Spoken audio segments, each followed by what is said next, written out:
Hello and welcome to FX Addicts Weekly Market Analysis. This is Tim, the Currency Professor, and today is Friday, January 10th, 2014. We did get some action today because of the U.S. employment report, amongst a few other things. Out of the UK today, manufacturing production and industrial production unchanged. That is quite a bit of a disappointment. Everyone was expecting an increase of 0.4%, which was the same as last month. So unchanged was quite a disappointment. Europe's final GDP 0.1%, very little growth again. So no big surprise there. It was as expected. And then out of Canada, employment change and unemployment rate. Unemployment rate ticking up to 7.2% from 6.9 last month.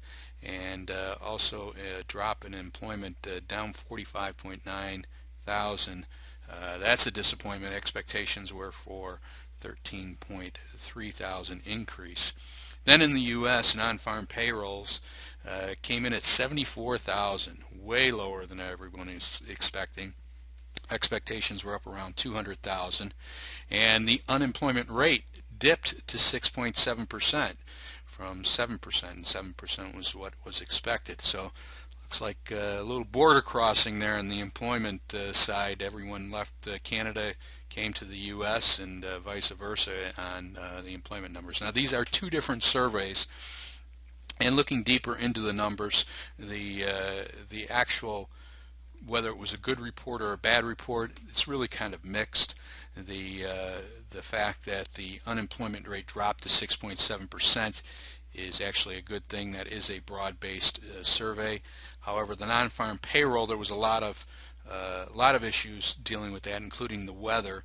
So it's probably going to be revised up, and then January's number will probably be considerably higher. So that we'll have to wait and see how it actually comes out, but more than likely it will be revised higher. And the actual unemployment rate may go up because of the way that it is surveyed. So all in all, still not a bad report, but certainly not a good report. Some surprises on both sides. So it did have a little bit of an effect here on the markets. The dollar did gain a little bit of ground on the initial report and then sold off just after. So Euro US dollar up about 60 pips right now, pushing the 136.50, 60 area, and we're above this trend line now where it looks like we're going to close above it. So we could have another little rally here. There's still a lot of enthusiasm and excitement for Europe, even though it's only growing at, barely growing at 0.1%.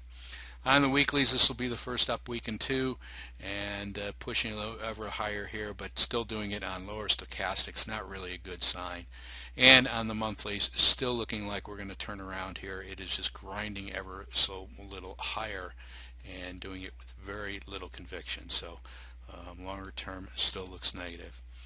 Pound dollar down just a hair right now, about 4, depending on your quote service. Could be up a little bit. Was down quite a bit earlier on that manufacturing and industrial production numbers, and then has since rebounded. So overall, still looks like it's trying to make a leap for these most recent highs. Having some difficulty doing that though. On the weeklies, looks a little bit better. Looks like we do have a little bit more strength, but it is seeming to fail here as well. Next week could be a determining factor here. If we close lower than this week's close, lower than this week's open, that would be a very big negative on the technical side. On the monthlies, well, we're still pushing the upper end of this range that we've been in for the last 4 years, 5 years. So it does not look like that's going to change. We still need to get down and test lows around the 140, 135, 40 area. And we could do that really this year. It's certainly not out of the realm. US dollar against the Swiss franc down about 45 right now, off of its lows slightly, but looking like we're having a little bit of a correction here in this nice little up move and basing pattern that we have. We got to see how we actually continue out here. We could drop down to the 89.50 area and then bounce off of there. So we may spike down there on Monday before we do rebound. On the weeklies, we are ending up the week on a negative bias with a little bit of a tail to the upside, which is not a good sign. So we could turn around for a week or two and show some negative strength here after last week's nice rally. On the monthlies, we are starting out on a positive note still, but it is declining in its momentum, so not really a good sign. US dollar against Japanese yen down quite a bit today, down about 75 right now, 104.10 area, and looking like we might have a little bit of a turnaround here, at least for a little while. So more than likely a period of consolidation, much like we had back here. So we consolidate here for a little while, and then we'll run up and make new highs. So maybe another week or so. And if we look here on the weeklies, we can see it a little bit better.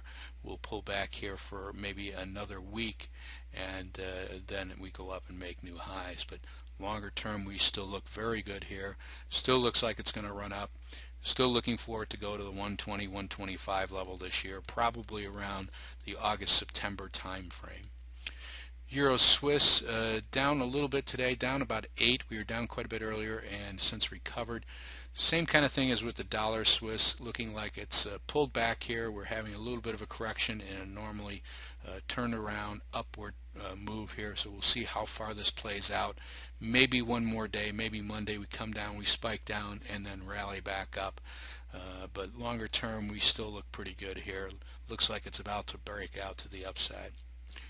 Euro yen down a little bit today, down about 42, and just doing it because of the strength of the yen and not necessarily the strength of the euro. So it's still consolidating here all week now, this week in the same range. So probably building a base. This was some good consolidation back here. We need to at least test these highs, so we should have at least one more move up to that 145 level. On the weeklies, it does look like we're starting to put in a top now, but again, we could pull back maybe to this trend line around the 141, 142 area, and then rally back up and test or even exceed those highs. On the monthlies, still looks like we could run to the 148, 150 level and then collapse, or at least consolidate for a longer period of time. US dollar against the Canadian up today, up very nicely, up about 53. We're about 50 points off of our highs, so we did pull back some, but overall still looks very strong here. We got this whole week just really a breakout, up quite a bit for the week. Very, very nice move, looking like it's going to continue. Here it is on the weekly, so we look very good. This will be the strongest weekly close that we've seen in about 3 years. So very, very good. Looking out on the monthlies here, well, this is the highest we've been in the monthly range now since really about April of 2009. So really looks very good. We're building this momentum and we're starting to take off again, which is really a good sign. So this month maybe we rally up a little bit more here, clear the 110 level, then back off a little bit, and maybe February and March we jump up to around 116, 118. But overall still looks like a very, very nice trade. Australian dollar against the US up about 90 pips, looking like we're basing out here, and we're once again trying to move higher. The problem is every time we do get up into those 90s, there comes in quite a bit of selling. So we'll have to see how that works out this time. Again, looking at it on a longer term basis, still looks negative. Really would not want to buy into this market. Looks like maybe we rally up to around the 91, 92 area, and then the selling will hit again, bash it all the way down, break this most recent support here around the 88.50 level, and then down to the lower 80s area. We look here on the monthlies, we could see how that could very easily become reality very quickly. So longer term, again, very negative on this market. Any type of rallies are getting sold, and there is no real good reason for it to rally substantially. So at this point, still looking for the lower 80s. That is it for this week. Hope you had some good trading. It was a fairly decent week for volatility and for the markets, so hopefully you did well. If you have questions or comments, if you're not a member of FX Addicts, please stop on by. We do offer a 7-day free trial, and I am available anytime by email or by Skype to help out. So it's tim@fxaddicts.com is the email, and Skype is just fxaddicts. So feel free to stop on by. Thank you.